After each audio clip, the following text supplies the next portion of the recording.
Major red flags are surfacing about the shooting that took place near the White House yesterday, following Donald Trump announcing that he was going to be entering into a deal with Iran.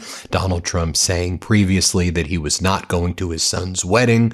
Instead, he was going to stay at the White House and not also go to Bedminster, which was odd for him to be in the White House to begin with. And then there was this shooting, and we heard 30 shots were fired, and then we learned that the shooter was killed, and now we're getting a lot more information, and we're going to break it down for you. And I'm not getting into conspiratorial world here. I'm just going to bring out the facts. And so let's just talk about what went down. But first, we should start off with, what has Donald Trump been doing after this incident took place, what he did after the White House correspondent incident, what he's been consistently doing using it to push this golden ballroom. This follows at the end of last week, the United States Senate killing the $1 billion for the ballroom, saying they and the Democrats, no one's funding this $1 billion ballroom that Trump said was going to be privately funded. And so now Donald Trump's like, look, because of what just happened,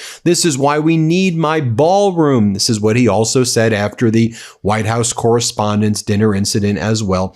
Here's what he posted. And I want to talk about the shooter, how the shooter was actually someone who was known to the Secret Service, known very well to the Secret Service. I want to then show you the location where the shooting took place to show you it really wasn't all that close to the White House. Then I want to show you some other red flags, and I want you to assess this for yourself. And again, we're not veering off into conspiratorial land.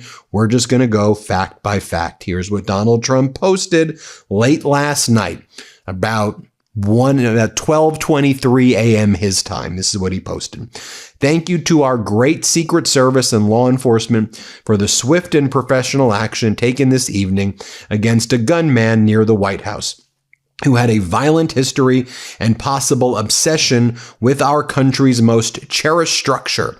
The gunman is dead after an exchange of gunfire with Secret Service agents near the White House gates.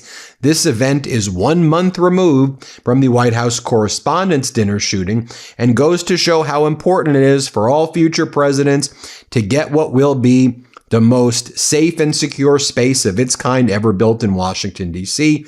The national security of our country demands it. Again, he's pushing for the ballroom. You'll recall during the White House Correspondents' Dinner incident, he immediately started posting, we need a ballroom. Then all of his influencers posted, the MAGA influencers, ballroom, ballroom, ballroom, ballroom. Then he filed legal documents in a case where he was banned from building the ballroom, although that order stayed pending the ruling by the D.C. Circuit Court of Appeals. And then this motion said, because of the shooting that took place at the White House Correspondents' Dinner, this ballroom is needed to protect the national security of this country. And so now that the Senate has killed the golden ballroom, Donald Trump is now using this incident saying, look, another assassination attempt. Look, we need a golden ballroom. Let's dig in. Let's get into the facts. Let's do what we do here at the MeidasTouch Network. So the suspect in the shooting who was killed near the White House, not on the White House, near, but not all that close. I'll show you where it was in a second. 21-year-old named Nasir Best. He was someone who believed that he was Jesus Christ. He was someone who suffered from very serious mental illness. He was pronounced dead at the George Washington University Hospital. He was known to be in this area this DC area for about 18 months. And he would frequently go to the White House and make threats against the Secret Service there. They knew this guy, and they knew him to be someone who suffered from mental illness and real kind of serious delusions. There was another incident in July 2025 where he tried to get entry into the White House and was arrested nearby. And he would always say, I'm Jesus, let me in. And this happened not just that July, this happened quite frequently with this guy, and they knew him. The Secret Service would see him, they would recognize him, they had him on a list, they had his photo, because he would make threats quite frequently. take a look at the map right here. Look where the incident was, just so you can see for yourself. The corner of 17th Street and Pennsylvania Avenue Northwest. This is outside of the White House complex. Look, just so you can see where the White House is, look where the marker that is right here, that you can see that he was pretty far away. I mean, from where the White House is to where he was, there was multiple buildings that are in front of it. And so this wasn't actually all that close to the White House. But again, the way it was being represented was that this was like right there on the White House. And look, you could clearly hear the sounds of shots fired because overhead, those 30 shots that you heard were the snipers and other Secret Service who were shooting from the White House out. But in terms of the guy, he apparently shot maybe a few times, at the Secret Service. And that's, and that's basically the incident. There's someone else who was seriously injured as well in this incident. And I'll share this with you right here, just so you can see the 3 reporters. This is where they heard the shots fired. But the shots fired that they hear, that's actually coming from the Secret Service is where the shots are being fired. Here, play this clip. What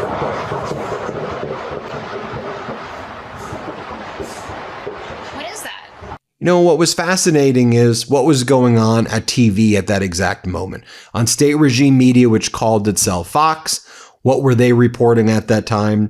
They were reporting that Donald Trump's deal with Iran is terrible, and they were being very critical. This is what was going on state regime. Let's play this clip.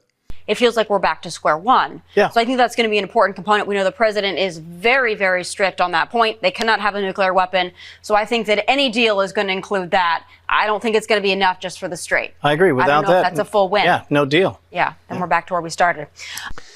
And then right after, the coverage shifted to talking about the shooting near the White House. Here, play this clip. Hi, Tommy. So we just got some new information from the White House, according to the press office. They said shortly after 6 p.m., an individual approached the Secret Service checkpoint outside the White House. This is at 17th and Pennsylvania Avenue, so just 1 block behind me. You can still see that there's a large police presence here. This involves the FBI, Secret Service, and of course, D.C. police. So the White House telling us that there was a preliminary investigation at this point that indicates that an individual approached. He removed a weapon from his bag and he began firing at police officers. Secret Service police officers then returned fire, striking that suspect, who was later transported to an area hospital where he later died. During the shooting, a bystander was also struck by gunfire. So the White House press team at this point telling us that it's really unclear if the bystander was struck by the suspect's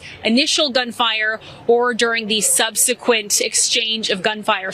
Now, as I noted before, Donald Trump was it was his son's wedding. So you had Don Jr. getting married to now his wife, Bettina, and Donald Trump posted on May 22nd, so on Friday, that he would not be going to his own son's wedding. And then he also canceled his trip to Bedminster and said he was going to spend the weekend in the White House, which is very odd and unusual for him. So he puts himself in the White House there as well. And you can say, well, Ben, that's because he was dealing with the issues of the war. Okay, well, I mean, he's done that before for Mar-a-Lago. And what issues was he dealing with? I mean, entering into an agreement. He had to be at the White House for that. Okay, whatever. This is what Donald Trump said on May 22nd. While I very much wanted to be with my son, Don Jr., and the newest member of the Trump family, his soon-to-be wife, Bettina, circumstances pertaining to government and my love for the United States of America do not allow me to do it. I felt it's important for me to remain in Washington, D.C. at the White House during this important period of time. Congratulations to Don and Bettina. Just also notable, too, that Bettina's dad, Epstein class guy. So her dad was a guy, her dad died a while back, but her dad was a banker named Harry Loy Anderson. She's Bettina Anderson. Her dad is Harry Loy Anderson. And he's the guy who wrote a 1999 recommendation letter calling Jeffrey Epstein a gentleman of the highest integrity to help him gain tax breaks and operations tied to Epstein Island. Harry Loy Anderson led Palm Beach National National Bank and Trust, where Epstein maintained accounts reflecting documented financial and social connections in elite Palm Beach circles from the late 1990s.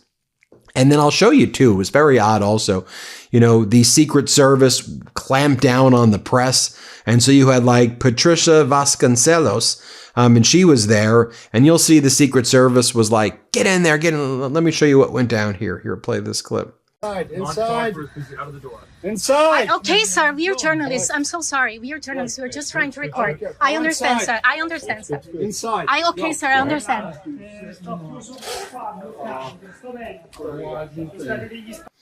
And then just to show you again what was happening with some of these reporters from their different angles. This was how an NBC 10 Boston. This is how an NBC News Capitol Hill correspondent Julie Serskin responded to the incident that took place yesterday. Let's play this clip. What is that?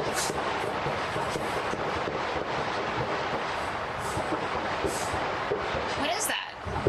Sounds like fire.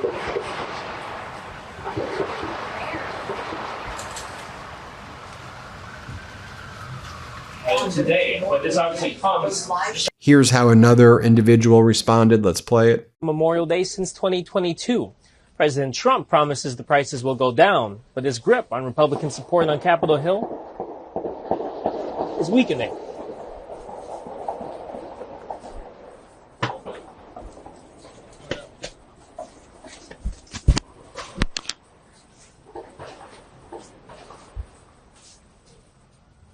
There's shots fired. You have to get down. Shots.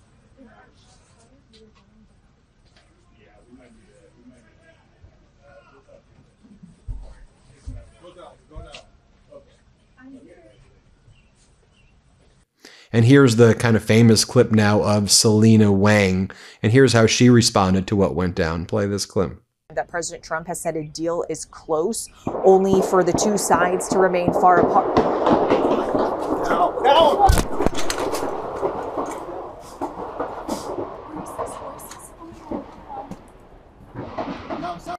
I'm not sure if you've been seeing this as well, but there are these, memes going around like this one right here. Breaking. The following bullets have been recovered at the scene of today's White House shooting. And the bullets spell anti-ballroom. And that was before Donald Trump made the ballroom post, because it's so predictable that he's just going to turn this into ballroom. And here's the thing. You may say, Ben, there's nothing red flags about it. It's a mentally ill guy who shot into the White House. But you see, when Donald Trump immediately turns this into, this is why I need my golden ballroom. That's why we have to call it. That's not normal behavior, that you keep having these bizarre purported assassination attempts that are actually nowhere near you, where you claim they're assassination attempts, and then you say, well, now I need my golden ballroom. Now I need my golden ballroom. They knew this guy. They knew this guy was a mentally ill person who had threatened the White House before. So of all times, now, right in the middle of all of this happening, right when you have everybody, criticizing this agreement with Iran, you have Donald Trump wanting the golden ballroom. He's hitting record lows in approval. He hit record lows in approval. The Senate's turning against him. They're against the 1.8 billion slush fund. It's like now this happens again with this guy of all people, a guy who believes he's Jesus Christ, who is well known to the Secret Service, who's now dead, by the way, so no one can ask him what's going on. This is another meme that I saw as well. Trump still spamming the assassination gimmick in 2026. And it's like, if you're just candid and transparent and make the disclosures and you don't lie about everything, then maybe people would be like, okay, but you lie about literally everything. And remember, heading into this weekend, Donald Trump was out there as the Senate was killing the golden ballroom and saying, we ain't funding this thing $1 billion at all. Here was Donald Trump saying that the ballroom was needed because it has hospital facilities or whatever. Here, play this clip. I want to take a look at the complexity. These are all different rooms down here. They're building a hospital. It's a military hospital. They're building all sorts of research facilities, also meeting rooms and rooms that go hand in hand for the military using the ballroom. And the ballroom is really a shield and protecting all of the things that are built here. This goes, as you see, it's already up to the ground. This goes down very deep. You get a better view right over here. This is down because we've already done these floors. But these are already down 2 floors. That is down about 6 stories deep. That's big stuff. Normally when you build a ballroom, you build it flat. You just build a ballroom. It would have been built. The complexity of this, and again, it's all knit. It's all knit together between the drone proofing, the missile proofing, we have, and the drone capacity upstairs. We can have all sorts of military up, whether, I hate to use the word snipers, but we have great sniper capacity. It's built for our snipers, not the enemy snipers, our snipers. And because of the height, we get a very clear view of everything all over Washington. Yeah. And here he's asked, are you worried about ballroom funding when the Senate killed the ballroom funding? Here, play it. Are you worried about ballroom? Some of them don't know how to win. I know how to win. I think I've proven that, haven't I? Are you worried about the ballroom funding, Mr. President? There's speculation that could be... The ballrooms are being built. I'm building the ballroom. You saw it yesterday, right? Yeah. We're building a great ballroom. It's been needed. It's a very military complex. The roof is actually a drone port. The roof of the ballroom is a drone port, and it gives great safety to everything below. So it's good. We're building a really great ballroom, but it's also a strong military position for our people. Tell us how your call with Netanyahu. And then he talked about how he needs the ballroom because Xi Jinping will love it. Here, play it. It wouldn't have done the job. It just wouldn't have done the job. You have too many events. Like if we have President Xi coming here, we have no place to put him. We had the king and the queen the other day, and we had 1,000 people wanted, and we ended up having 100 people sitting in the first ballroom. So they've been after this for a long time, but maybe more important is the safety element. This is a shield that protects everything that's inside, everything that's on top. And, you know, obviously the White House was built in 1792. You know, it's awfully hard to do that kind of a capacity that we did here. So this will give future presidents, but you have to understand, when this is finished, my term ends shortly after that.